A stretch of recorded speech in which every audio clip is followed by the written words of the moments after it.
Hello and welcome to this presentation on Esafety. My name is Mr. Legg and I'm Curriculum Leader of Computing and ICT here at Eggers School. This presentation will outline some of the dangers of using the internet and how you can help protect your children online. So why is Esafety so important? Well, the internet is a vast place full of loads of information and ways to communicate. A recent Ofsted study found that almost 1 in 4 children of secondary school age last year were involved in an online incident. They also found that on average 17.1 hours a week are spent online by children aged 2 to 15. Children need to understand the risks of using the internet and how to protect themselves. During this presentation, I will talk about some of the risks associated with using the internet, but I'm afraid I don't have time to discuss them all. For further information, please follow some of the web links which I'll share at the end. These websites contain loads of useful information and advice on Esafety. One risk of using the internet is online grooming. ChildNet defines online grooming as an adult with an inappropriate sexual interest in children approaching a child online with the intention of fostering a relationship with that child, to be able to meet them in person and intentionally cause harm. It is essential that children understand that not everyone on the internet is who they say they are. They must know that if they ever feel scared or worried when using the internet, they should report this to a trusted adult as soon as possible. I advise my students in my Esafety lessons to turn the screen off immediately and go and find a trusted adult. Social networking sites also have a report abuse button. Most social networks have signed up to this initiative, which links the students directly to the police to report incidents. Cyberbullying is where someone will use the internet or other technologies to bully others. This often involves the sending of nasty text messages or emails, and could even involve the setting up of a hate group on social networking sites. Due to the nature of technology, images and text can be circulated very quickly, and victims often feel targeted even in the safety of their own home. If cyberbullying occurs, children should report it immediately, making sure they record any information such as text messages or emails sent, which can be used in further investigations. Social networking is an amazing way of sharing information and communicating. Children must consider two main things when using social networking sites: content and contact. It is important that children do not share personal information on their profiles, such as phone numbers and addresses. They must avoid sharing pictures of themselves in their school uniform, and must think carefully before they click. Information posted on profiles is often there forever, and children must leave behind them a positive digital footprint. Contact refers to who a child has contact with on the internet. Children often find it very fun to build up large networks of friends. But these networks often consist of people they do not know face to face, perhaps friends of friends or friends of friends of friends. We advise that children do not add people to their social networking sites who they do not know face to face. As I said previously, not everyone on the internet is who they say they are.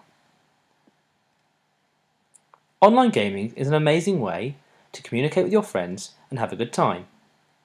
Xbox Live, PlayStation Network, Steam, and other forms of online gaming sites are great ways to play games online. But it's important children realise that content and contact still applies. Children must make sure that they are not rude or abusive when using online gaming sites. They must also consider the games they're playing and whether or not they're appropriate for their age group. Contact on online gaming sites is also a very important point to consider. Children have contact with a vast range of people on the internet from all over the world. You must consider how you can protect your child while they're online gaming from people they do not know. I'm now going to move on to some helpful advice on how you can help protect your child using the internet. This advice was created using help from a variety of website sources, mainly the ChildNet website and the saferinternet.org.uk website, which gives a list of advice on how parents can help protect their child online. Point 1 is developing an ongoing conversation with your child about how they use the internet and who they're communicating with. This ongoing conversation will allow you to learn more about how your child uses the internet and will allow you to flag up any potential issues. This also could be used in a really positive way, building up a really healthy relationship between yourself and the child relating to online usage. Children will feel safe to report issues to you and discuss them with you. The second piece of advice is using safety tools. Most online systems have facilities to protect children's accounts from unauthorized access. This could be locking a child's profile down so that only people who they are friends with can see their accounts. It could also mean putting in place safety protocols to ensure students' passwords and other username information is protected. Number 3 is parental controls. On your home network, often internet is unfiltered. At school, we have a range of procedures in place to protect children from accessing inappropriate sites. You can gain similar control through your internet service provider.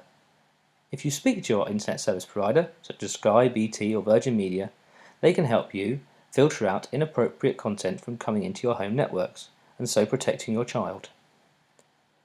The fourth piece of advice is understanding the technology that your child is using. Mobile devices, tablets and computers all have a variety of different settings to help protect children. The website links at the end have a variety of information on understanding different types of technology and how you as a parent can protect children. The guides consist of information on BlackBerry phones, iPhones, iPads, etc. and show you how to lock down the accounts of children using these technologies and how to protect them from unauthorized access. If you understand the technology your child is using, it is far easier to protect them. The final piece of advice is developing expectations and routines. You might like to arrange weekly or bi-weekly times when you look at your child's social networking accounts and check who they're speaking to and what they're posting. This will often ensure that the child is careful before they post information and before they add new friends to their accounts. This will also allow you to see the type of information that your child is sharing and keep a close eye on their safety on the internet. Thank you very much for your time listening to this presentation. For further advice, please have a look at one of the 3 websites displayed on the board. ChildNet is an amazing place to find information as a parent and to share with your child the different videos and advice they have on there. Saferinternet.org.uk has loads of amazing resources which will help you as a parent to understand the technology your child uses. The Vodafone website also offers a periodical magazine with loads of information on new and innovative technology that you must be aware of. The Digital Leader program at school, consisting of 11 students, are also developing a variety of information for parents and children on how to stay safe online. The Eggers Computing Twitter feed is also a great place to keep up to date with different things that are going on at the school relating to e-safety.